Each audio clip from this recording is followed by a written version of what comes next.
के अरे अलि हिजो कि अस्तितिर एउटा कुन ठाउँमा हो ठ्याक्कै यस्तै खाले इन्सिडेन्ट भएको रहेछ।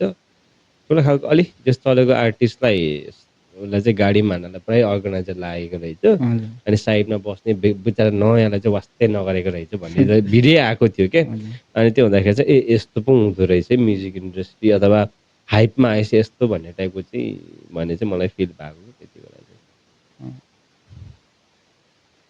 अब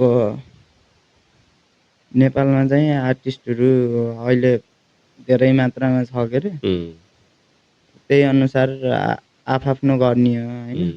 अनि चाहिँ त्यो भाइले चाहिँ अलिकति अझै दिनुपर्ने मेहनत चाहिँ चाहिएको रहेछ भन्ने चाहिँ मलाई त्यति बेला फिल भएको त्यो भिडियो हेरेपछि।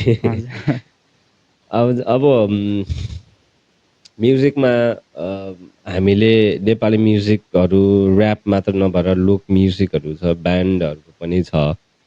ब्यान्डहरूको लोकगीतहरू आधुनिक गीतहरू कतिको सुनिन्छ? मैले ब्यान्डहरू सुनिरहेको छु है। अल्बर्ट रज सुनिरहेको हुन्छ। के अरे अलि मैले सुन्ने चाहिँ कुमार सागर दाइको सुन्छु। कुमार सागरको कस्तो राम्रो है। हजुर मैले पर्सनल्ली नि भेटेको छु। ए हो र? कस्तो कतिको भेट्दाखेरि कस्तो खालको चाहिँ हुनुहुन्छ उहाँ? एकदम नर्मल हो, चिल है, जस्तो छ त्यस्तै है।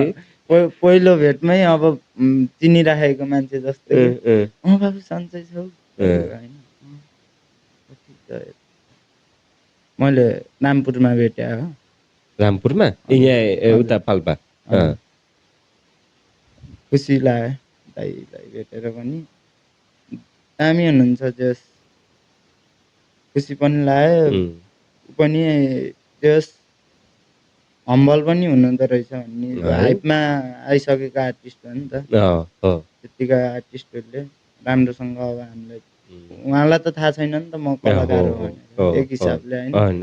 अहिले आएर त कता कति सुन्नु पनि भयो होला आवाज होइन ठ्याक्कै यसले हो गीताको भन्ने थाहा नभए पनि त्यही पनि त्यति बेला चाहिँ लास्टै खुसी लाग्यो मलाई। भेटेको विज्ञान भनेको बाबु भनेर अङ्गालो हालेर होइन गर्नुभएको लास्टै खुसी लाग्यो मलाई। त्यो कुमार सागरको चाहिँ गीतमा चाहिँ उहाँको जुन खालको एउटा हाइप पाउँदाखेरि भजन उहाँको त खासमा भजनै त हो नि। नेवारी कल्चरको त्यो भजन नै त यस्तो राम्रो तरिकाले हाइप पाउँदाखेरि चाहिँ के फिल भयो भने अघि भनेको कुरामा जस्तो कुनै पनि म्युजिकलाई त्यो एकदमै हुँदैन खाँदो लगाएर हुन्छ नि त। फेरि यसलाई फेरि नेगेटिभली नलिनु होला कसैले पनि। कुनैले चाहिँ हुन्छ नि त धेरै त्यो अलिकति ओपनली तरिकाले गर्नुभन्दा पनि एउटा कल्चरलाई पनि यस्तो धेरै प्रेजेन्ट गर्दाखेरि पनि मान्छे रुचाउँदो रहेछन् भन्ने चाहिँ फिल भएको क्या मलाई चाहिँ होइन त। अब जस्तै जहाँसम्म अहिलेको कलाकारहरूले त्यतिको ध्यान दिएन भने यो सब कुराहरू लोप पनि हुन्छ नि त, बिस्तारै हराउँछ। अब उहाँले गर्न खोजेको काम चाहिँ जहाँसम्म अझै त्यही कल्चरलाई अझै 80 वर्ष जीवित राख्नको लागि चाहिँ उहाँले चाहिँ योगदान गरे जस्तो भयो क्या। अत्तनिक है। कस्तो फेरि स्टाइल भोकल पनि त्यस्तै है। कस्तो राम्रो लागेको क्या मलाई चाहिँ। बोल्ने तरिकै त्यही हो है होइन भन्नाले गाउँदाखेरि र त्यो बोल्ने स्टाइल त्यही नै हो, त्यस्तो कुनै छैन है। अझै हाँसो मिठो होइन। आई विश अब मलाई पनि एकदमै रहर चाहिँ छ कुनै दिन भेटौँला। आफ्नो ठाउँमा छँदैछ तर चाहिँ यही कुरामै है कतिजनाले चाहिँ भनेर हुन्छ नि त गीतहरू गाउँदाखेरि पनि यस्तो उस्तो भन्ने कुरामा चाहिँ कल्चरलाई प्रेजेन्ट गरौँ, ठाउँलाई प्रेजेन्ट गरौँ। मलाई चाहिँ आई विश है अब यो एउटा कतिपय साथीले हेर्दै हुनुहुन्छ भने पनि आइडिया के मलाई लागेको माइन्डमा एउटा म्युजिक भिडियो बनाउनुभन्दा अगाडि भाइलाई पनि यस्तो कुनै दिन युज गरे पनि ठिकै हुन्छ होला।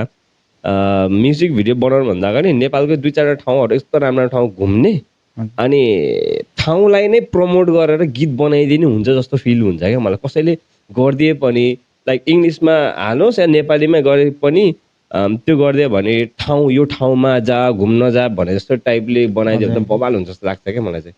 हुन्छ नि मान्छेहरूले हेरेरै त गर्ने हो। यो ठाउँमा दामी रहेछ, यही ठाउँमा गएर मैले नि गर्छु केही होइन। त्यस्तो एउटा ऊ चाहिँ गर्छु म्युजिक भिडियो भन्ने खालको हुन्छ। अब बाहिरकोले नि हेऱ्यो भने दामी लाग्न सक्छ। मलाई चाहिँ त्यो चाहिँ मलाई एकदमै लागेको हो क्या। जस्तै कुमार सागरले त एउटा नेपाली नेवारी कल्चर स्पेसियली उहाँले प्रेजेन्ट गर्नुभयो नि त।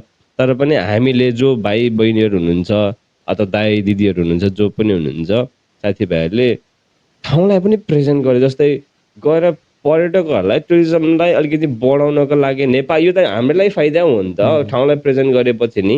तर पनि चाहिँ त्यस्तै खाले गरिदिनु भए चाहिँ क्या राम्रो हुन्छ जस्तो फिल हुन्छ क्या। पोखरा जाऊ घुम्न जाऊ, काठमाडौँ जाऊ, धरान जाऊ होइन। त्यसपछि नेपालगञ्ज घुम, मुस्ताङमा गयो राम्रो राम्रो सिनहरू हानेर गीतै त्यस्तो टाइपको क्या। मतलब होइन बुझ्यो नि होइन मैले भन्न खोजेको त्यो खाले गरिदिए चाहिँ क्या राम्रो हुन्थ्यो होला क्या भन्ने टाइप। कुनै गीतमा हुन्छ नि त पोखरा फेवाताल भनिरहेको हुन्छ होइन। अब त्यो गीतले नि मान्छेहरूले घुम्न जाउँ पोखरा भन्ने सुनेर पनि त पोखरा घुम्ने ठाउँ रहेछ है। अनि त्यसै घुम्न जाउँ भनेर गीतमा त लेख्दैन। घुम्ने ठाउँ है पोखरा चाहिँ घुम्नको लागि दामी है, दामी रहेछ भन्ने चाहिँ पुग्छ नि त मान्छेसम्म। त्यो कुरा चाहिँ हो। मलाई चाहिँ त्यस्तो लाग्यो। मैले फर्स्ट टाइम भाइसँग मात्र खोलेँ क्या। मलाई एकदमै लागेको कि कुनै अब आफूले गीत गाउन आउँदैन, लेख्न चाहिँ कहिले कहिले लेखेर आउँदाखेरि चाहिँ यसो विस गरेको कसरी जस्तो गीत निकाल्दै पनि कस्तो प्रमोट हुन्थ्यो होला जस्तो टाइपको क्या होइन त। जस्तै अब यहाँनिर हाम्रो भिमाद बजार भन्ने एउटा सानो गीतहरू एउटा दुइटा छ भाइहरूले निकालेकोमा। यहाँको मान्छेले भिमाद बजार भनेर गर्दाखेरि अलिकति हाइटमा आइराखेको हुन्छ। अब पोखराको कुरा हुँदाखेरि चाहिँ त्यस्तै खालि गरिदिनु राम्रै हुन्थ्यो जस्तो मलाई फिल हो। अब आई विस कसैले नोट गरेर निकाल्दै त म त कति खुसी हुन्थेँ। होइन मैले नि लेखिरहेको छु। अब त्यस्तो मैले ट्राई गरेको भाइ एउटा कस्तो राम्रो लाग्छ कि मलाई। ठाउँको त्यति धेरै ऊ चाहिँ छैन। त्यस ठाउँको नामहरू चाहिँ त्यस्तै छ मेरो। अब त्यो चाहिँ कस्तो टाइपको भन्दा अलि हुन्छ नि ग्याङ्सी टाइपको छ त्यो चाहिँ होइन। अब हेरौँ कस्तो हुन्छ। अनि एउटा मनमा लागेको कुरा मात्रै भने सबै छ वालिङ गलेङदेखि होइन हाम्रो रामपुर भिमाद लमजुम बेसी सहर होइन बागलुङ बेनी सब कस्तै खालको छ। सिटाउनदेखि धादिङ हुँदै पुरै केटिएम, पिटाउनदेखि म्याग्दी अनि बागलुङ बेनी सब, भिमाददेखि तमौली लमजुम बेसी सहर मेरो दाइ भाइ गुरुङ मगर सबै रेडी छ टाइपको। ओ मान्छे आउँदैछ। ओ नाइस एकदमै खुसी लाग्यो। होइन मलाई भन्यो नि त अब त्यो आफ्नो ठाउँलाई जसले पनि प्रचार गरौँ भन्ने लागि नै हाल्छ नि त। अनि मलाई चाहिँ त्यो लागेको अब आफू गाउन नआएपछि त्यस्तै नै भइ नै हाल्यो नि त। ठिकै नै छ। Just an Asia connection with the world.